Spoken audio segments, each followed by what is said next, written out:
E aí, galerinha, tudo bem com vocês? Dando continuidade aqui à nossa playlist, vamos agora falar de produto vetorial. O que é um produto vetorial? Vai ser um produto entre dois vetores que vai resultar em outro vetor com determinadas características. Até então, a gente tinha visto o produto escalar. O produto escalar era um produto entre dois vetores que resultava em um número. Agora a gente está em outro produto vetorial que vai resultar em um outro vetor. Fique bem atento às diferenças.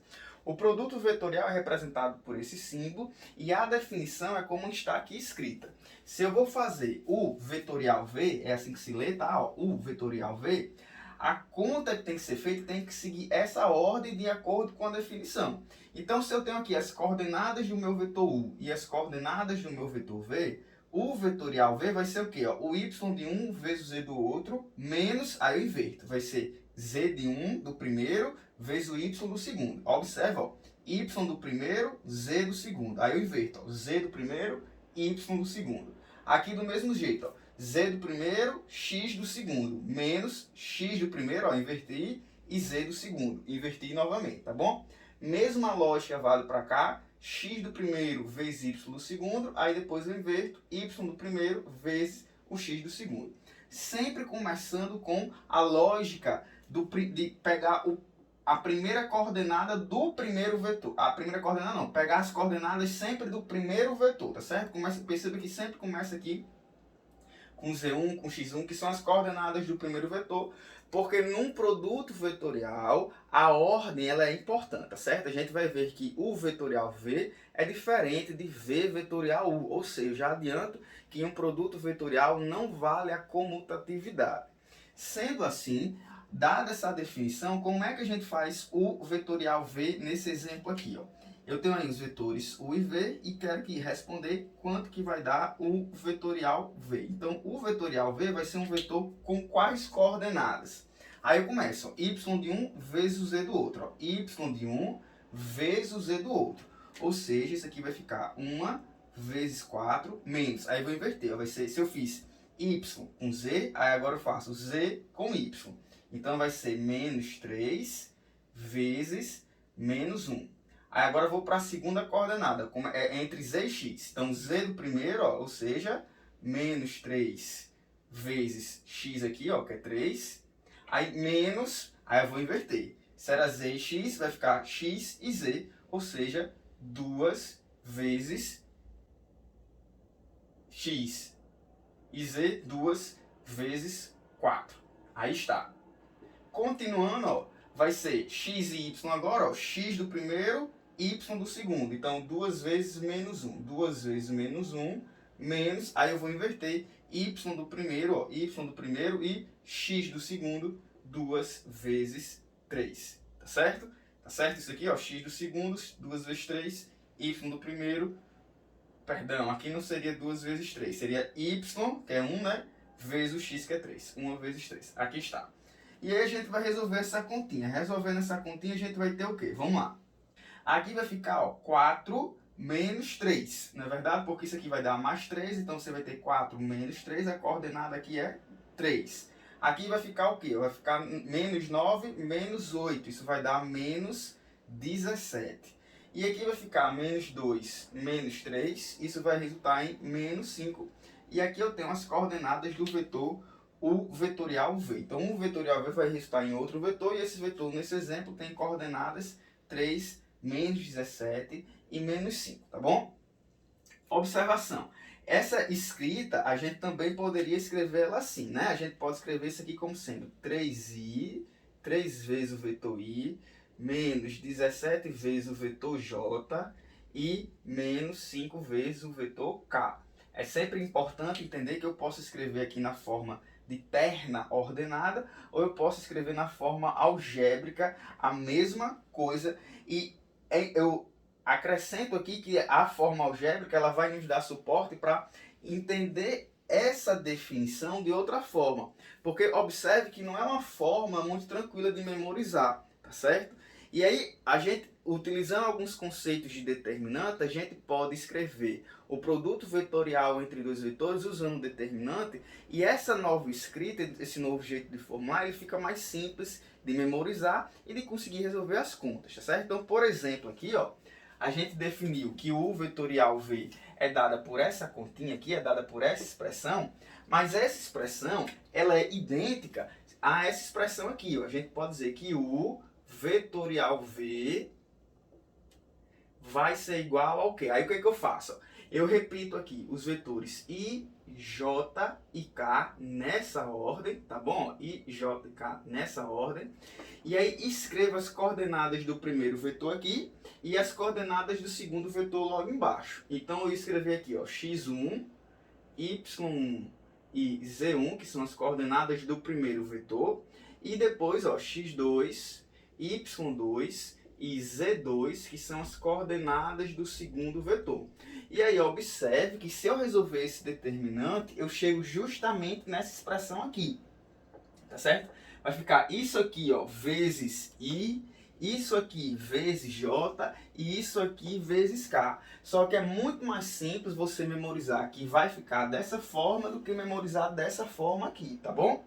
Sendo assim, nesse problema, como seria a resolução desse problema aqui? Ó? Esse problema que a gente acabou de resolver, que deu 3, menos 17 e menos 5, como seria utilizando essa estratégia aqui? Utilizando essa estratégia, a gente teria que o vetorial V vai ser igual a, vamos lá, a gente vai repetir, ó, vetores I, J e K, vai escrever as coordenadas do primeiro e do segundo, ó. O primeiro é 2, 1 e 3, ó, o primeiro vetor, tá? Observe a ordem, o primeiro vetor vai ser 2, 1 e menos 3, o segundo vetor 3, menos 1 e 4. E aí a gente vai calcular esse determinante aqui. E aqui vale para você lembrar como é que faz para calcular o determinante. Assim, isso aqui não é bem um determinante porque a gente tem aqui um vetor, a gente não tem números e o determinante ele vai sempre associar um número, né? A função determinante associa um número. No entanto, aqui, a gente usa essa ideia, tá certo? É uma estratégia de memorização para você fazer as contas com mais tranquilidade, com mais facilidade. E aí, na hora de resolver esse determinante, o que a gente faz? Tem várias maneiras de resolver. Uma das maneiras é você repetir as duas primeiras colunas e fazer as continhas nas diagonais. Se a gente fizer isso, a gente vai ter o seguinte, ó. Vou repetir aqui as duas primeiras colunas, então vou repetir, ó, I, 2, 3, depois J, 1 e menos 1, tá certo? Isso aqui é vetor, isso aqui é vetor. E aí eu faço as multiplicações nas diagonais, que é aquela ideia de fazer diagonal principal menos diagonal secundária. Então eu ia fazer aqui, ó, essa diagonal, que é uma principal, essa diagonal, que é uma principal, e essa diagonal, que é uma principal. Eu multiplico os valores das diagonais, tá certo? Então nesse caso aqui eu vou ter, ó, 4i, 4 vezes o vetor i, menos 9j e menos 2k. Isso é a expressão que resulta na diagonal principal. Na diagonal secundária a gente vai ter o quê, ó? Diagonal secundária, eu vou sempre juntando de 3 em 3. Então eu teria esse vetor, essa conta aqui, né, ó, essa outra conta aqui e essa outra conta aqui. Fazendo as continhas, a gente vai ter aqui, ó, 3k, tá certo? A gente vai ter aqui 3k, 3 vezes o vetor k. Nessa outra conta aqui, a gente vai ter mais 3 vezes o vetor i, mais 3 vezes o vetor i. E nessa outra conta aqui, a gente vai ter 8, tá? Ó, mais 8 vezes o vetor j. Aí o que a gente faz? A gente pega os elementos da diagonal principal e subtrai dos elementos da diagonal secundária. Na hora que a gente faz esse cara menos esse cara aqui, é assim que se calcula um determinante, a gente vai ter o seguinte, eu vou fazer lá o primeiro, que é 4i menos 9j e menos 2k, tá certo? Aí menos esse camarada aqui. Se é menos esse camarada aqui, eu vou trocar o sinal de todo mundo. Então vai ficar menos 3k, menos 3i e menos 8j. E aí na hora que eu juntar os termos semelhantes, né, a gente vai ter, ó, 4i menos 3i, isso vai dar 1i, tá certo? Se eu juntar o j com o j agora, eu vou ter menos 9 menos 8, que vai dar menos 17j, tá certo? E depois k com k vai dar menos 5k. Bem, observe que já tem um errinho aqui meu, ó, que quando eu usei a primeira maneira, eu já cometi um equívoco aqui, porque essa conta aqui não é para ter dado 3, né? É para ter dado 1, porque é 4 menos 3. 4 menos 3 dá 1, tá? E não 3 como eu coloquei bem aqui. A resposta desse cantinho aqui, dessa primeira coordenada é 1. E aqui seria 1i. Aí agora sim você observa que as duas continhas vão bater, tá certo? O vetor i menos 17j menos 5k, ele é um vetor de coordenadas 1, menos 17 e menos 5, se você quiser escrever como terna ordenada. E aí observe que escrever por esse caminho é muito mais simples, tá certo, de resolver do que escrevendo por esse outro caminho aqui. E aqui está o produto vetorial. Como é que a gente pode armar um produto vetorial e resolver? Vamos entender agora algumas propriedades e características desse vetor que a gente acabou de inventar. Vamos lá? Bem, galera, falando agora das propriedades e algumas observações, a gente começa com o seguinte. Primeira delas, o produto vetorial de um vetor com ele mesmo vai resultar no vetor nulo. Você pode verificar isso resolvendo aquela expressão, né? Colocando vetores genéricos e resolvendo aquele determinante, você vai verificar que vai resultar em um vetor nulo. Eu aconselho você tentar fazer essa verificação. Um outro jeito de você perceber que vai resultar em um vetor nulo é você lembrar das propriedades determinantes. Uma das propriedades determinantes vai dizer que se em uma matriz uma das linhas são iguais, né? Se há linhas iguais ou colunas iguais em uma matriz, automaticamente o determinante vai ser zero. Nesse contexto aqui, trazendo para esse contexto, a gente vai ter duas linhas, né? Porque os dois vetores são iguais, né? São dois vetores iguais, vai ter duas linhas iguais e, portanto, o determinante seria zero. Só que, como eu comentei há pouco tempo, a gente não está no contexto bem determinante, porque I e JK não são números. Então, ao invés de dizer que vai resultar em zero, isso aqui vai resultar no vetor nulo, tá certo? E, portanto, o produto vetorial de um vetor com ele mesmo resulta no vetor nulo. Mesma lógica vale para o produto vetorial de um vetor com um vetor nulo, do vetor nulo com um vetor. Isso sempre vai resultar no vetor nulo, tá certo? Mesmo esquema aqui, se você inventar um vetor U qualquer e o vetor nulo, você vai ter uma linha toda igual a zero, e uma das propriedades determinantes diz que se uma das linhas ou colunas forem iguais a zero, o determinante automaticamente será zero. Nesse caso aqui, a gente vai ficar com 0i, 0j, 0k, e portanto a gente vai ter aí o vetor nulo, tá bom? Outra propriedade interessante é você saber calcular esses vetoriais aqui dos vetores canônicos, tá certo? Os vetores I, J, K do R3, que a gente já comentou em outros momentos aí da nossa playlist. E aí, quanto que vai dar I vetorial I? Quanto que dá I vetorial J? J vetorial I? Eu tenho aqui as combinações as possíveis combinações entre esses três vetores, tá certo? Tem 6 situações possíveis aqui. E aí, você pode fazer isso na marra, né? Montando as matrizes e fazendo a verificação, tá bom? Cada verificação você vai ver que vai chegar na resposta que eu vou colocar aqui, mas existe uma estratégia mnemônica, tá certo? Uma estratégia meio que brincadeira, um macete, um truque, que faz você chegar nessas respostas com facilidade. A primeira delas é entender que o produto vetorial de um vetor com ele mesmo, a gente tem 9, né? Agora como eu falei 6, temos 9 situações.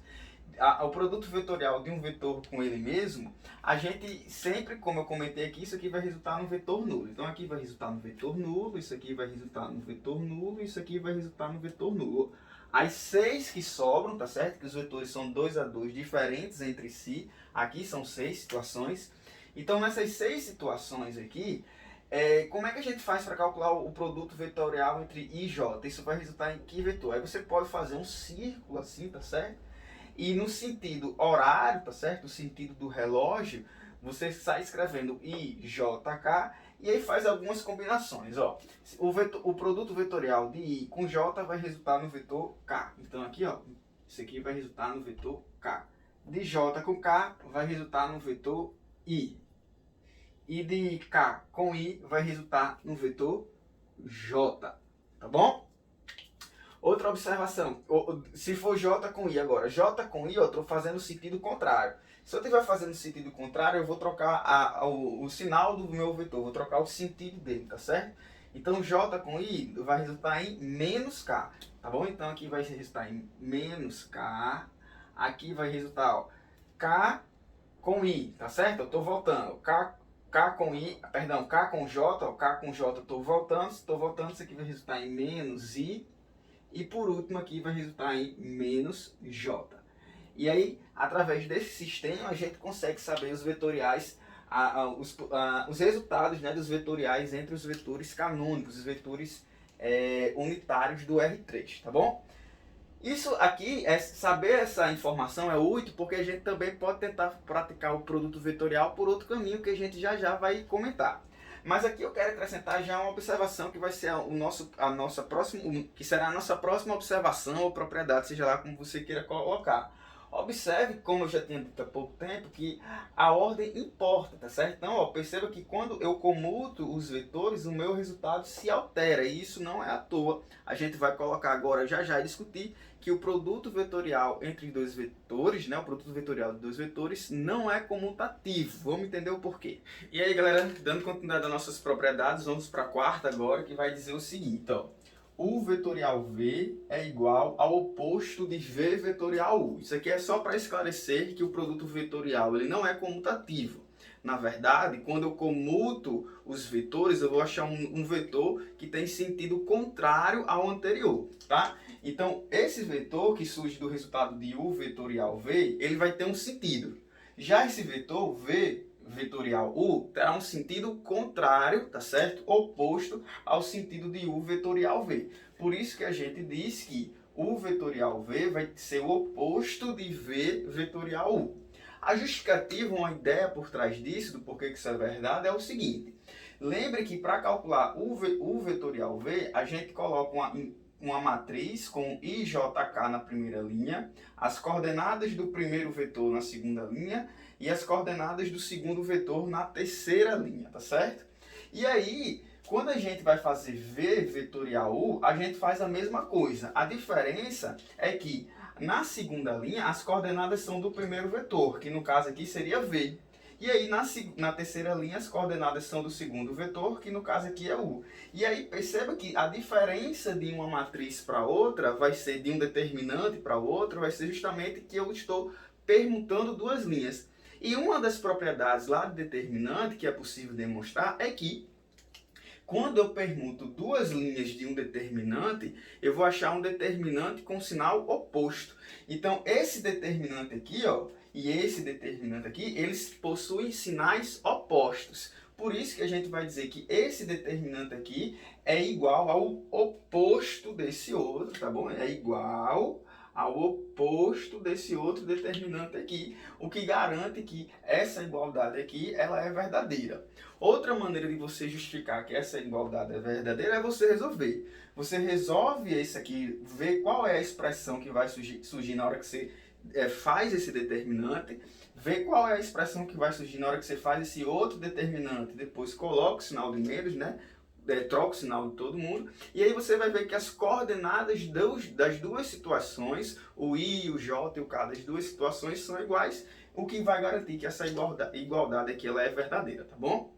A próxima propriedade vai dizer que o vetorial V é um vetor ortogonal tanto a U quanto a V. Então, quando eu faço o vetorial V, eu vou achar um vetor como a gente já comentou. Só que esse vetor, ele é um vetor ortogonal tanto a U quanto a V. Vale acrescentar que esse vetor também é ortogonal ao plano determinado por U e V. Lembre-se que quando eu tenho dois vetores que não são paralelos, dois vetores não paralelos, eles determinam o plano. Se eu tenho um vetor que é ortogonal aos dois ao mesmo tempo, automaticamente esse vetor é ortogonal ao plano determinado por esse vetor. Isso aqui e acolá vai ser importante para a gente em próximos passos. Bem, dito isso, como é que a gente pode justificar que esse vetor ele é ortogonal a esses dois vetores? Eu vou tentar justificar aqui e mostrar para vocês qual seria a ideia para justificar que esse vetor é ortogonal a U. Para ser ortogonal a V é o mesmo procedimento, só vai trocar I por V, mas a lógica vai ser a mesma. Quando é que dois vetores são ortogonais? Dois vetores são ortogonais quando o produto escalar é igual a zero. Então, se eu quero saber se dois vetores são ortogonais, eu faço o produto escalar deles. Se o produto escalar for zero, esses vetores são ortogonais. Sendo assim, o que é que eu vou fazer aqui? Ó? Eu tenho um vetor U vetorial V e tenho um vetor U. Eu quero saber se eles são ortogonais. Então, eu vou fazer o produto escalar de um vetor com o outro e ver no que isso vai dar. E aí, como é que a gente faz a construção desse produto escalar? Veja só. Esse U vetorial V, ele se transforma nesse determinante, como a gente já comentou, né? Aqui na segunda linha são as coordenadas de U, e aqui na terceira linha são as coordenadas de V. Então isso aqui é um vetor, isso aqui na hora que a gente desenvolve vai resultar em um vetor, e eu estou fazendo o produto escalar desse vetor com U. Bem, como é que a gente pode desenvolver isso? A gente pode desenvolver isso segundo um método que a gente fez anteriormente, que é repetindo as duas primeiras colunas, fazendo aquela lógica de diagonal principal e diagonal secundária.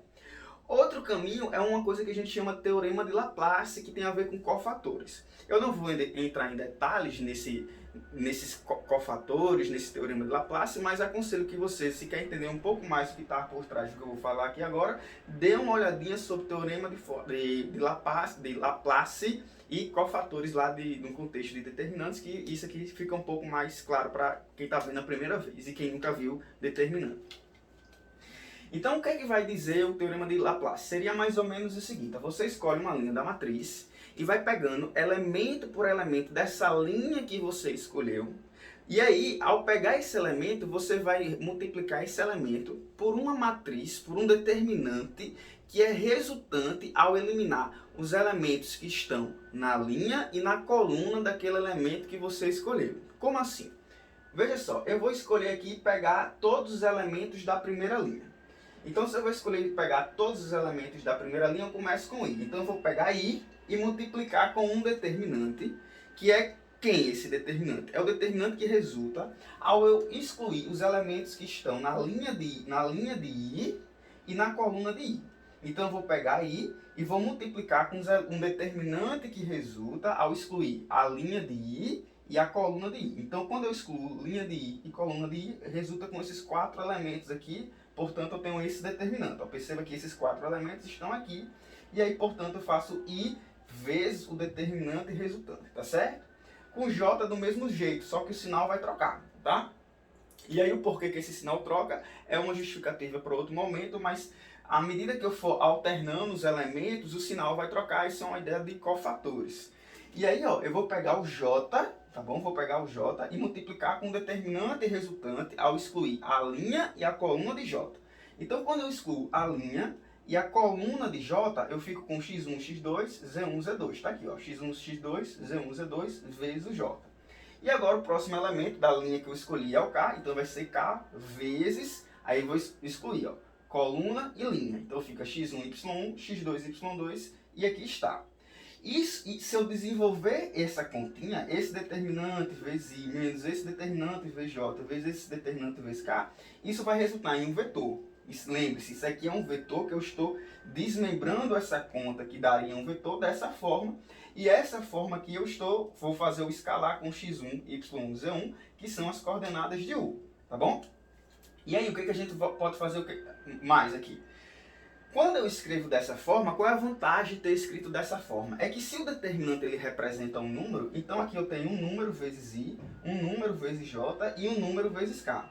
Esse número ele representa as coordenadas do vetor, tá? Então, quando a gente tem um vetor 5i mais 3j menos 3k, por exemplo, esses números que multiplicam i, j, k representam as coordenadas do vetor. Então, esse número aqui, quando eu resolver, vai resultar na coordenada x. Esse número aqui, quando eu resolver, vai resultar na coordenada y. E esse número, quando eu resolver, vai resultar na coordenada z. Por que eu estou dizendo isso? Porque para fazer o produto escalar, você não multiplica coordenada por coordenada, x com x, y com y, z com z e depois soma. Se eu sei as coordenadas desse vetor aqui, ó, eu vou pegar as coordenadas dele e multiplicar com as coordenadas do outro e depois somar, porque é assim que se faz o produto escalar. Então, quem são as coordenadas desse vetor? A coordenada x é esse camarada aqui, que eu vou multiplicar com a coordenada x do outro. Aqui está. A coordenada y é esse número aqui, que eu vou multiplicar com a coordenada y do outro. A coordenada z é esse número aqui, esse determinante, que eu vou multiplicar com a coordenada z do outro. E aí, observe que nessa expressão que resulta aqui embaixo, a única coisa que eu fiz ao alterar a expressão de cima com a expressão de baixo é que eu estou substituindo i, j, k por x1, y1 e z1. E aí, observa a semelhança do seguinte, ó. Esse determinante eu transformei nisso, tá certo? Então, esse determinante pode ser escrito dessa forma. E aí, eu tenho essa segunda forma aqui, que é muito parecida com essa segunda que eu coloquei aqui, com esse segundo jeito de eu escrever que eu coloquei aqui. Então, se esse cara se transformou nessa forma e essa forma é resultante desse determinante, então eu posso pensar essa forma que está aqui escrita como um determinante também, tá? Então, quem seria o determinante desse jeito de escrever? Observe que a única diferença é que eu troquei IJK por X1, Y1 e Z1. Então, eu posso dizer que essa expressão é esse determinante, ó, que é muito parecido com o primeiro determinante, só que ao invés de I e JK na primeira linha, eu estou colocando X1, Y1 e Z1, que são os elementos que diferenciam essa expressão dessa expressão que aqui está, tá bom? Eu só fiz trocar eles aqui de posição, então eu poderia, se eu quisesse voltar, substituir I, JK justamente por X1, Y1 e Z1, e aí eu tenho esse determinante. Esse determinante só tem números, não tem vetor aqui. E aí, observe que nesse determinante eu tenho duas linhas iguais. E em um determinante, quando a gente tem duas linhas iguais, uma propriedade que vai nos garantir que esse determinante é zero. Um determinante em que duas linhas são iguais vai resultar no número zero. Portanto, sem calcular, se você quiser calcular, calcula, você vai verificar que isso é verdade, mas um determinante em que duas linhas são zero, esse determinante vai resultar, um determinante que duas linhas são iguais, esse determinante resulta em zero, portanto aqui esse determinante é zero, o que nos garante que esse produto escalar aqui, ó, desse vetor com esse vetor resultou em zero. Se o produto escalar resultou em zero, portanto os vetores são ortogonais. Por isso eu garanto que esse vetor vai ser ortogonal ao U, e da mesma forma, seguindo o mesmo caminho, eu garanto que esse vetor, esse U vetorial V, vai ser ortogonal a V, tá bom? Bem, essas são as propriedades. No próximo vídeo a gente continua um pouco mais. Qualquer dúvida deixa aí nos comentários que assim que possível a gente tenta resolver. Valeu, galerinha, aguardo até o próximo vídeo.